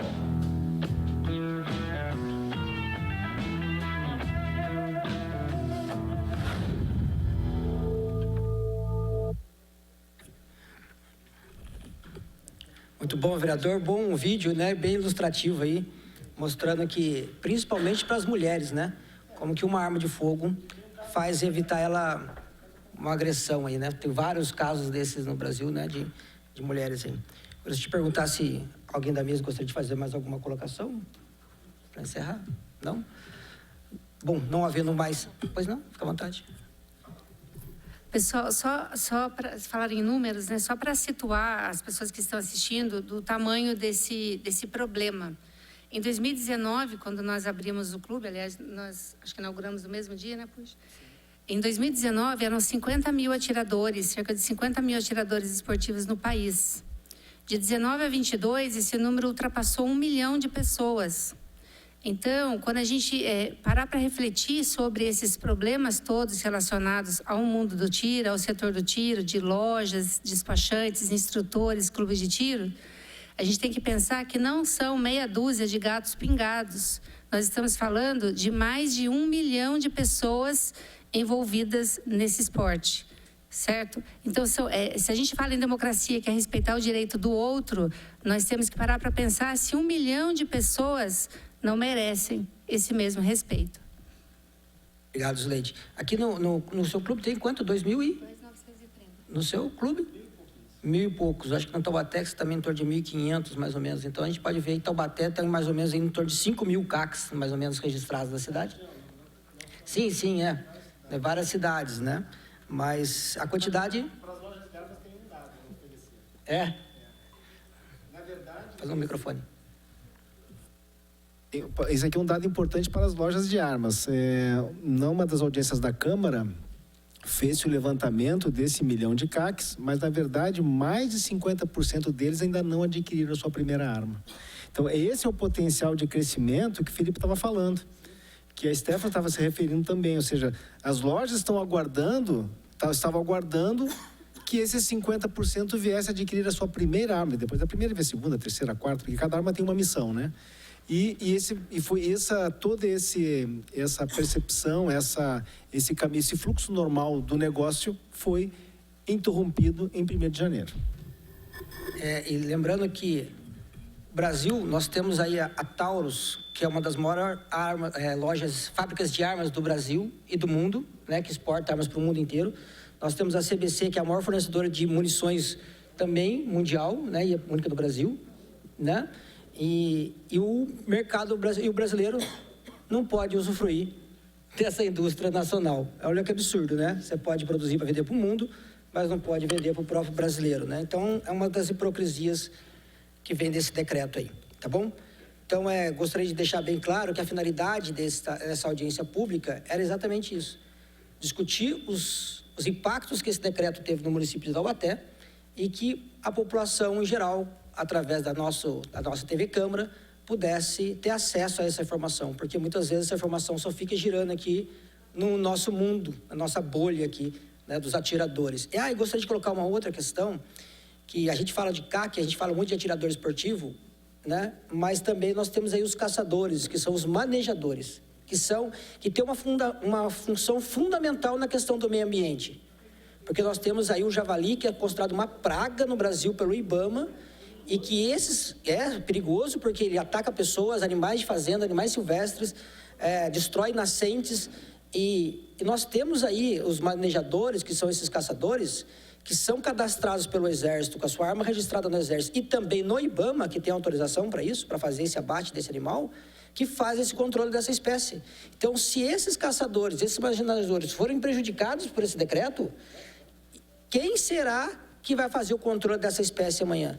E se isso realmente espalhar pelo Brasil todo, destruindo lavouras e o meio ambiente no Brasil, quem vai arcar com isso? Né? Sim, já chegou na Amazônia, né? Saiu lá do Rio Grande do Sul, lá na divisa lá com o Uruguai, e se reproduz aí como se fosse um coelho, né? Se reproduz com espécies nativas, e o impacto ambiental é gigantesco. Então, os manejadores, que às vezes muito criticados, mas são fundamentais para a defesa do meio ambiente brasileiro, né? E esse decreto está impactando muito esses caçadores, principalmente na aquisição de armas de uso restrito, de calibre de uso restrito, porque é um animal muito grande, não é com 22 que você vai fazer um abate desse, um animal desse. E esses manejadores estão sendo prejudicados, e principalmente na questão do insumo das munições, né? Hoje, muitos aí têm um cabo de vassoura de 15, 20 mil reais em casa, porque não tem munição. Um armamento sem munição não passa de um cabo de vassoura. E eu costumo fazer uma brincadeira, viu, Paulo Miranda, para as pessoas entenderem a analogia, porque um atirador esportivo hoje, ele dá aí, como a gente foi falado aqui, né, 500, 600, 1.000 tiros, às vezes, por mês, treinando em competições, e o decreto reduziu para 600 tiros por ano, né? E eu brinco assim, é a mesma coisa. O vereador Paulo Miranda, muito ligado ao futebol, é a mesma coisa que o governo falar assim, você pode ter o campo de futebol, eu vou te dar a rede, vou te dar a trave, vou te dar a chuteira, vou te dar o meião, o jogo de camisa, tudo, mas a bola eu não vou te dar. Mas pode praticar, a bola você não pode ter, tá? Mas você pode praticar o seu esporte, que é o futebol. Tá bom? Fique à vontade, nós não estamos proibindo você de jogar futebol, mas a bola você não pode ter. E é a mesma coisa, para o atirador, não adianta ele ter a arma, ter o clube, mas não ter a munição, né?